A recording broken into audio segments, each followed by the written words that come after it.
American പ്രസിഡന്റായി Donald Trump അധികാരത്തിലേറിയപ്പോൾ അമേരിക്കയെ മാത്രമല്ല ലോകത്തെ തന്നെ അങ്ങേയറ്റം ബുദ്ധിമുട്ടിച്ച ഒന്നായിരുന്നു ട്രംപിന്റെ താരിഫ് പ്രഖ്യാപനം. എന്നാൽ ട്രംപ് മറ്റു രാജ്യങ്ങൾക്ക് കൊടുത്ത പണിയൊക്കെ അതുപോലെ അമേരിക്കയ്ക്ക് തന്നെയാണ് തിരിച്ചു കിട്ടിയിരുന്നത്. ഇപ്പോഴിതാ ടൂറിസം മേഖലയിലും അമേരിക്കയെ കൈയൊഴിഞ്ഞിരിക്കുകയാണ് ലോകരാജ്യങ്ങൾ. ട്രംപിന്റെ വ്യാപാര താരിഫുകൾ ഏറ്റവും കൂടുതൽ ബാധിച്ച രാജ്യങ്ങളിലെ അവധിക്കാല സഞ്ചാരികൾ വിദേശ യാത്രകൾക്കുള്ള പട്ടികയിൽ നിന്ന് അമേരിക്കയെ ഒഴിവാക്കുന്നതായാണ് ഓൺലൈൻ യാത്രാ ബുക്കിംഗ് ഡാറ്റയുടെ റിപ്പോർട്ട് വ്യക്തമാക്കുന്നത്. ട്രംപിന്റെ താരിഫ് ഏറ്റവും കൂടുതൽ ബാധിച്ച ജപ്പാൻ, കാനഡ, മെക്സിക്കോ തുടങ്ങിയ രാജ്യങ്ങളിലാണ് കൂടുതൽ ഇടിവ് രേഖപ്പെടുത്തിയിരിക്കുന്നത്. $2.6 ട്രില്യൺ മൂല്യമുള്ള അമേരിക്കൻ ടൂറിസം വ്യവസായം താരിഫ് യുദ്ധം മൂലമുണ്ടായ ആഗോള സാമ്പത്തിക പ്രതിസന്ധി എന്നിവ കാരണമാണ് ഇപ്പോൾ പാടുപെടുന്നത്. മാത്രമല്ല, ടൂറിസത്തിന്റെ വളരെ മോശം വർഷത്തിലേക്കാണ് അമേരിക്ക അടുക്കുന്നത്. ഇത്തരത്തിലാണ് റിപ്പോർട്ട് സൂചിപ്പിക്കുന്നത്. വേൾഡ് ട്രാവൽ ആൻഡ് ടൂറിസം കൗൺസിലിന്റെ സമീപകാല ഡാറ്റ സൂചിപ്പിക്കുന്നത് 2025 അമേരിക്കയ്ക്ക് ടൂറിസം വരുമാനത്തിൽ $12.5 ബില്യൺ നഷ്ടപ്പെടുമെന്നാണ്. കൂടാതെ വർഷാവസാനത്തോടെ മൊത്തത്തിലുള്ള ടൂറിസ്റ്റ് ചെലവ് $169 ബില്യൺ താഴെയാകുമെന്നും പറയപ്പെടുന്നുണ്ട്. അതേസമയം ഈ വർഷം ടൂറിസം വരുമാനം നഷ്ടപ്പെടുമെന്ന് പ്രവചിക്കപ്പെടുന്ന രാജ്യത്തിൽ ഉൾപ്പെട്ടിട്ടുള്ള ഒരേ ഒരു രാജ്യം അമേരിക്കയാണ്. അതിനുത്തരവാദി അമേരിക്കയുടെ കാണപ്പെട്ട പ്രസിഡന്റുമാണ്. ടൂറിസത്തിലുണ്ടാകുന്ന ഈ വെല്ലുവിളി അമേരിക്കയ്ക്ക് കാര്യമായ പ്രത്യാഘാതങ്ങൾ ഉണ്ടാക്കുമെന്ന മുന്നറിയിപ്പ് നൽകിയിരിക്കുകയാണ് വേൾഡ് ട്രാവൽ ആൻഡ് ടൂറിസം കൗൺസിലിന്റെ പ്രസിഡന്റും സിഇഒയുമായ Julia Simpson. World travel and tourism കൗൺസിലിന്റെയും ഓക്സ്ഫോർഡ് എക്കണോമിക്സിന്റെ ഡാറ്റ പ്രകാരം അമേരിക്കയിൽ യാത്രാ ടൂറിസം മേഖല ആഗോളതലത്തിൽ ഏറ്റവും വലുതാണെന്നും ഏകദേശം $2.6 ട്രില്യൺ വരുമാനമുള്ളതാണെന്നും അമേരിക്കൻ സമ്പദ് വ്യവസ്ഥയിലേക്ക് പ്രത്യക്ഷവും പരോക്ഷവുമായി ടൂറിസം 9% സംഭാവന ചെയ്യുന്നുണ്ടെന്നും അവർ എടുത്തു പറയുന്നുണ്ട്. 2025 മാർച്ചിലെ ഏറ്റവും പുതിയ ഡാറ്റ കാണിക്കുന്നത് പ്രധാന വിപണികളിൽ നിന്നുള്ള വിനോദസഞ്ചാരികളുടെ എണ്ണത്തിൽ ഗണ്യമായ കുറവുണ്ടായെന്നാണ്.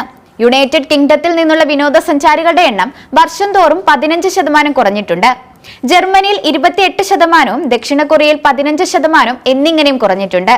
Spain, Ireland, Dominic and republic എന്നിവയുൾപ്പെടെയുള്ള മറ്റ് പ്രധാന ടൂറിസ്റ്റ് വിപണികളിൽ നിന്ന് 24 മുതൽ 33% വരെ ഇടിവ് രേഖപ്പെടുത്തി.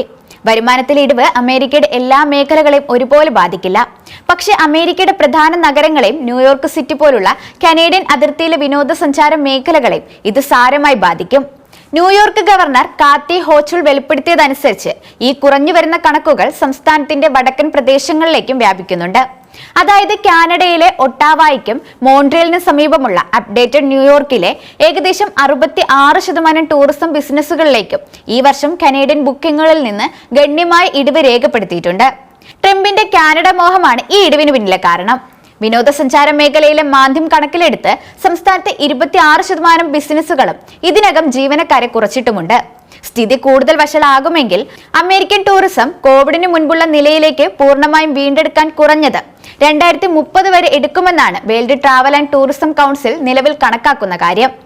അതേസമയം മറ്റ് രാജ്യങ്ങൾ ഡിജിറ്റൽ വിസ പോലുള്ള പുതിയ ആനുകൂല്യങ്ങൾ വാഗ്ദാനം ചെയ്ത് ആളുകൾക്ക് സന്ദർശനം എളുപ്പമാക്കാൻ സജീവമായി ശ്രമിക്കുന്നുണ്ടെന്നും world travel and tourism council പ്രസിഡന്റായ സിംസൺ കൂട്ടിച്ചേർക്കുന്നുണ്ട്.